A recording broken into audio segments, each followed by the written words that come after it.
सतगुरु स्वामी दीन बंधु के अब सदा झुकई माथ,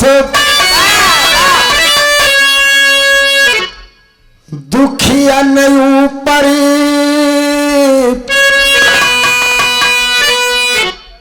दया करी। जय हो दीनानाथ।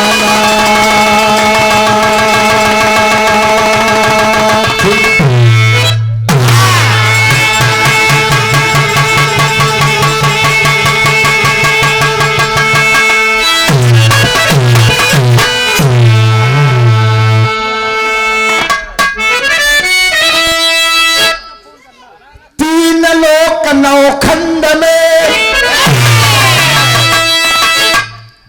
गुरु से बड़ा न कोई, सब करे ना कर सके गुरु करे सो।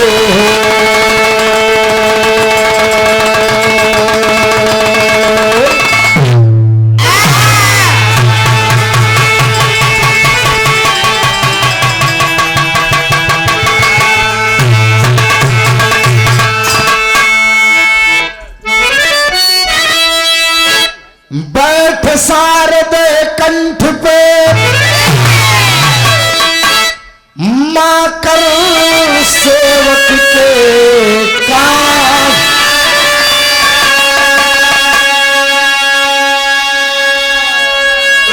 जो कुछ सज्जन गण जुटे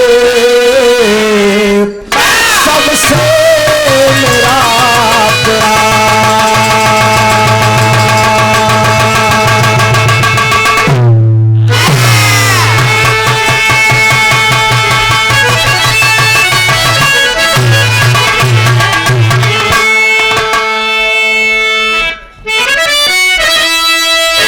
हमें चिंता नहीं उनकी,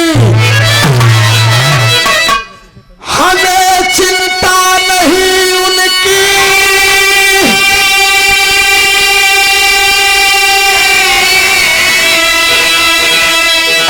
उन्हें चिंता हमारी है। हमारी नाव के रक्षक सुदर्शन चक्रधारी है।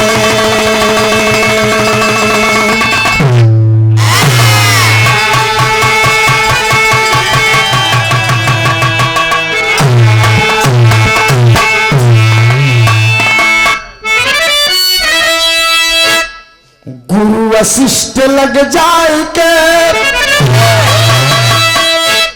राम भय रघुनाथ, अरे संदीपन लग जाए के कृष्ण भय रघुनाथ।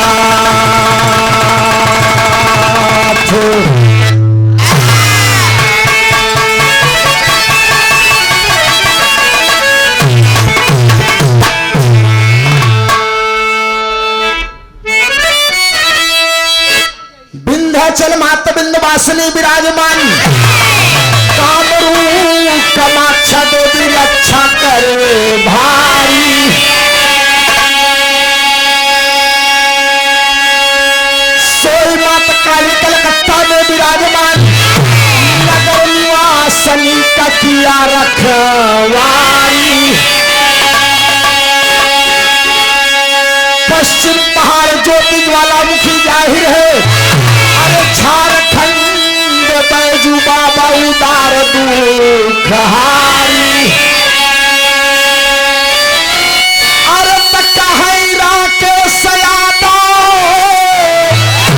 अरे तकहैरा के सयादो अम्मा जान के निकम्मा में ही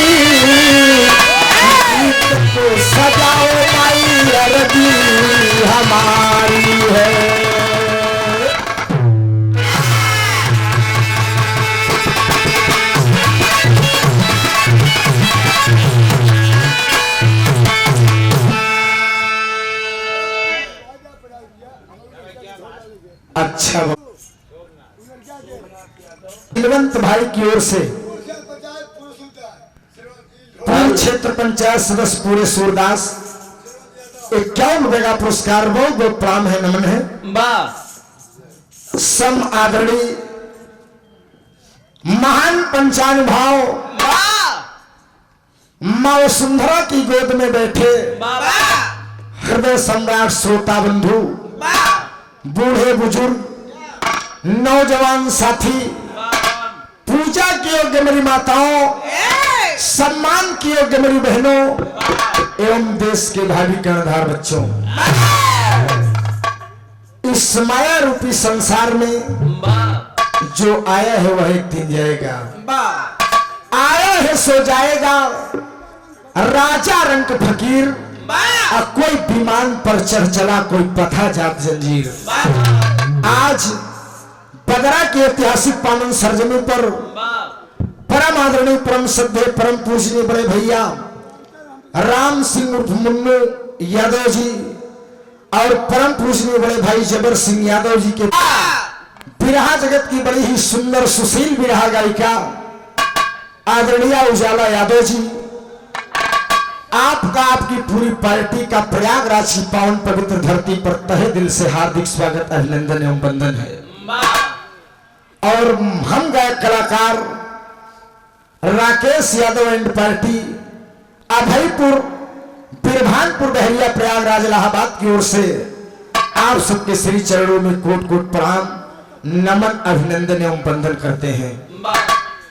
आप लोगों से बड़ा स्नेह प्रेम दुलार हम कलाकारों को मिलता है दोस्त।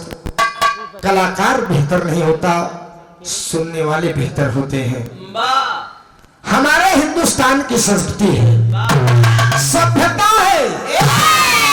लोग कोई कार्य शुरू करने से पहले अपने इष्ट देवी देवता की पूजा अर्चना विनती इबादत किया करते हैं।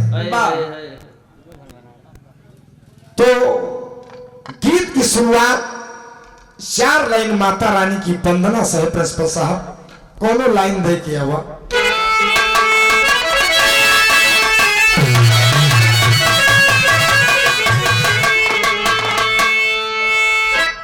Hello hello